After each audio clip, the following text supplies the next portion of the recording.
Hey, what's up? I'm Casey and this is CaseyReacts. Today we're going to be going over the subreddit r/TIFU, or Today I Effed Up. If you've done something today or just generally in your past that you regret, that you cringe at, or that you just think, man, I am really disappointed in myself for that, then this might be the subreddit for you. Alright, let's get right to it. TIFU by faking a British accent for 12 years. This happened in high school at a summer band camp. I did not know anyone at this camp, and I flew in from out of state. When I left the airport, my best friend called me and we were talking. I had an inside joke with my best friend where we would just talk to each other in random accents for no reason. This time, I was talking to her in a British accent.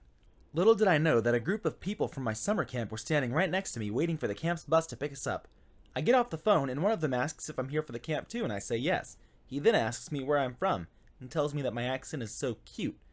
I had really bad social anxiety in high school, and in my anxiety mind, I thought this dude would think I'm weird for faking an accent. He was also cute, which made me more nervous. I was totally panicked and just said England. Then he asked me what part, and I said London.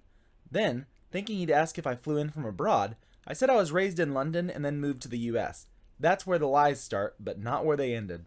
The entire bus ride to camp, this guy was talking to me about British TV shows like Doctor Who, and I kept faking the accent. So we get to the camp, and by now I'm thinking, I have to come clean and say it was just a bad joke.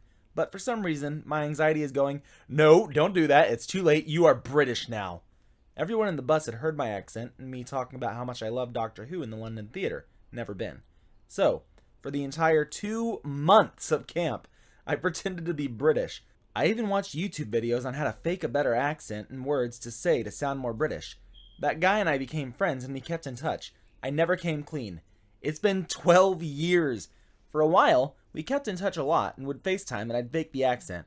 We aren't as close anymore, but we still talk over Snapchat sometimes, and whenever I send him a Snapchat when I'm talking, I have to fake the accent. At this point, I think I'm stuck being British forever to him.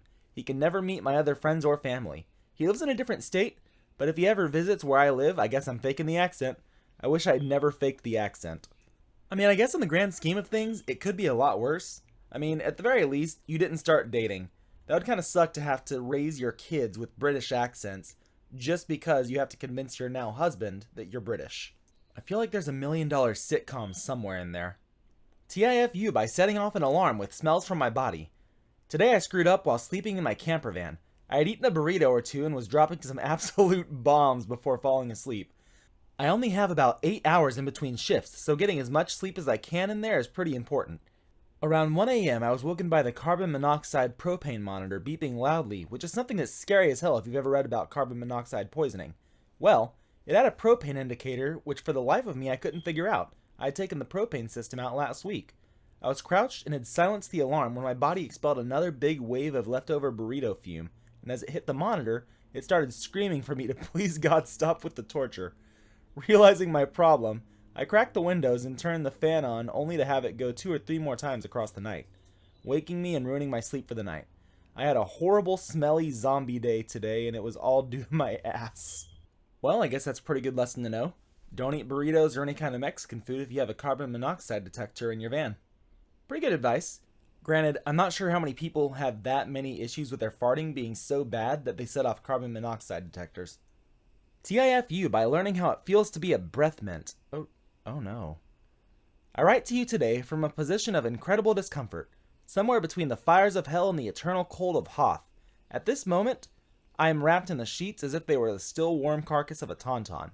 Let's rewind about 30 minutes ago, to a time when life was simpler. I had this weekend off from work, with no plans and an excess of body aches. A cute boy on Snapchat asked, "What are you doing?" And I said, "Nothing, what about you?" He says he's taking a bath. Now, I'm not usually a bath taker, but that sounded like a really nice idea. Now, with a purpose for my day in mind, I drew a piping hot bath, but I thought it could use a little spicing up. So, I retrieved a bag of 100% pure menthol crystals from my bathroom cabinet. I put a small handful in and entered the water. At first, it was pleasant. I love the smell of mint, and the water felt nice. But something was off.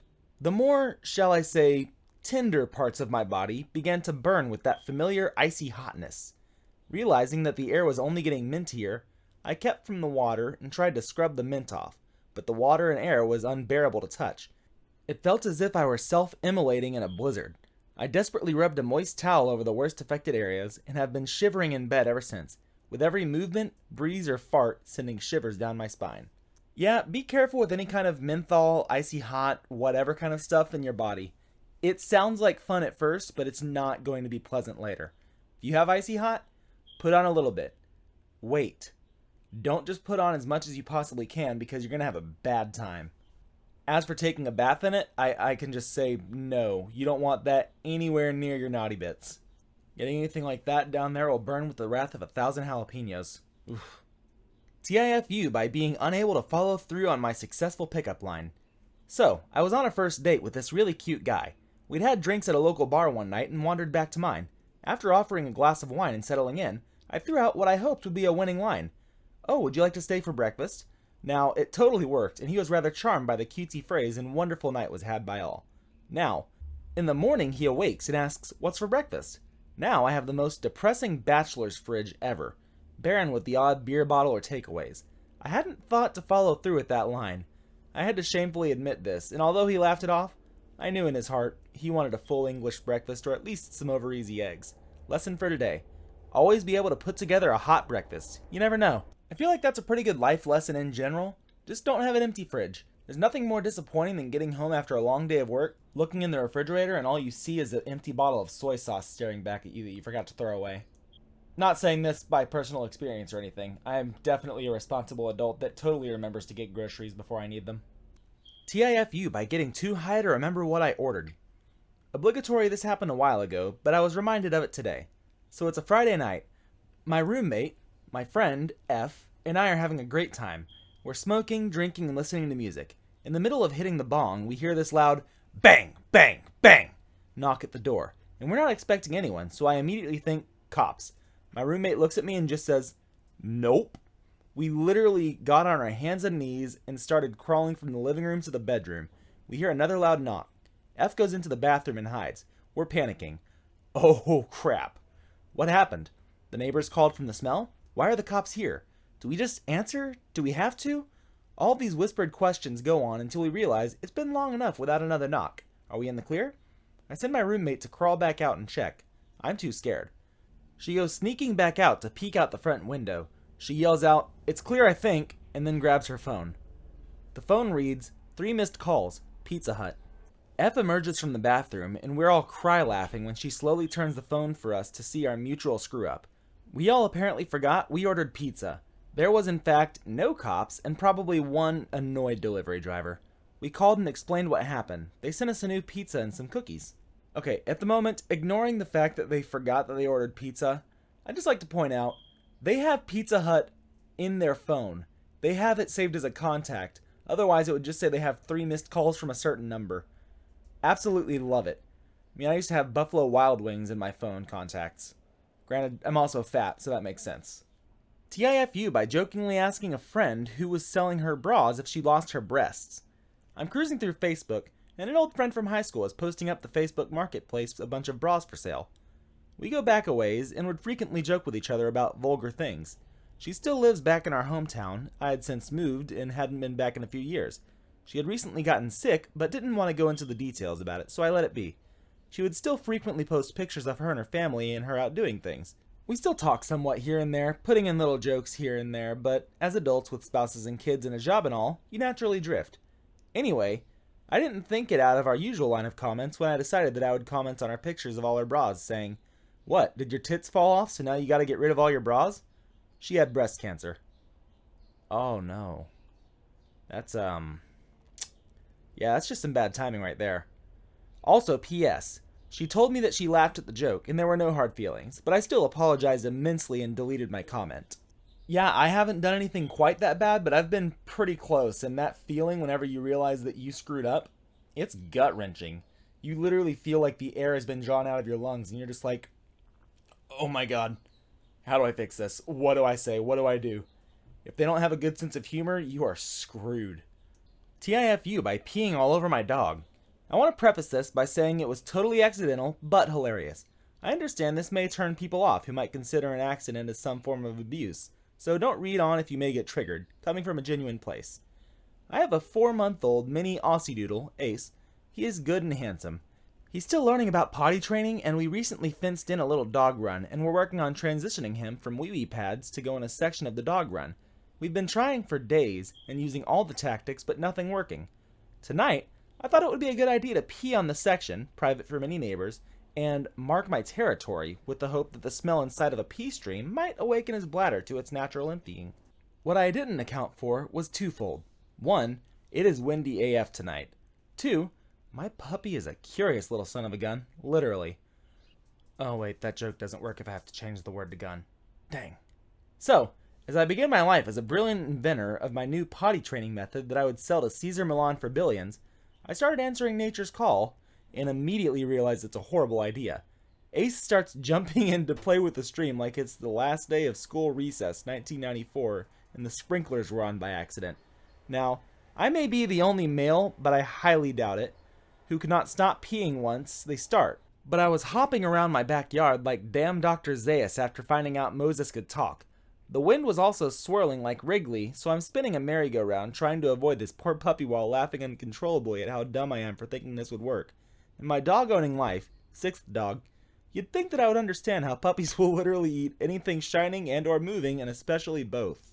Needless to say, it's bath time for Ace. The amount was also not substantial as I tried to escape his inquisitive body hurls. I will not take pictures because of how bad I feel about this and because my wife will kill me if she finds out. Now, I can't say I've ever peed on a dog, but fun personal story. I was going out to walk my dog, and it was nighttime, so I thought, yeah, I might as well go to the bathroom too. So she pees in a spot, and I just unknowingly pee right back on top of that spot. She looks at it, sniffs it, looks at me, and pees on it again. At this point, I'm like, okay, I got a little bit left in the tank, I can go again. I pee on that spot a second time just to screw with her. She sniffs it, looks at me, and growls at me, pees on it, and starts staring at me, almost daring me to do it. I don't know what would have happened if I had anything more in the tank, but I definitely would have peed on it again. I don't care if I would have gotten hurt. But yeah, that's how I learned my dog is very defensive of where she pees. TIFU by listening to my friend and making my parents look like racists. Yeah, obligatory this didn't happen today, but when I was 10 and my best friend was 8. My neighbor and I grew up together and were very close despite the 2-year age difference. We practically lived outside. Our backyard gates and driveways were right beside each other, so we just floated between our two homes all summer long, often while our parents were inside or doing work around the yard.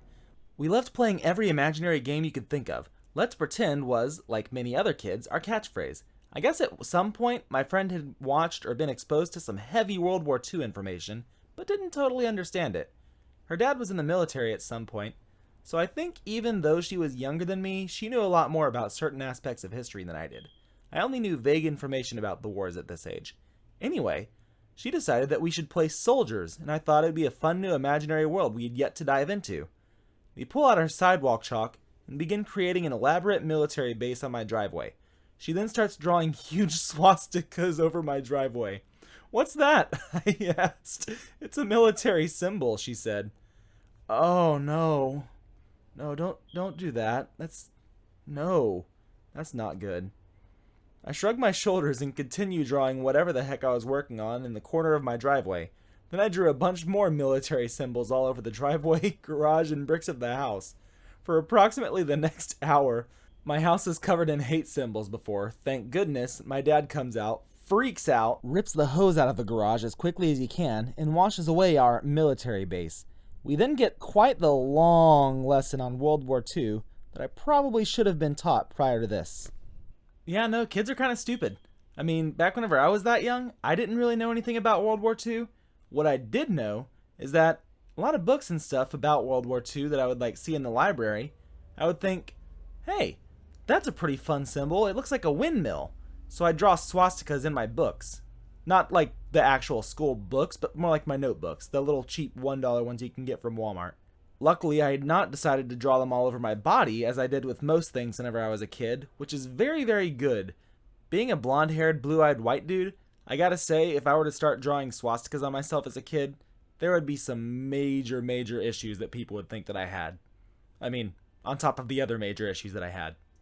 Alright, and on that slightly unintentionally racist note, thank you so much for watching. Be sure to come back throughout the week for more content. Please like and subscribe to help keep this channel going, and have a great week.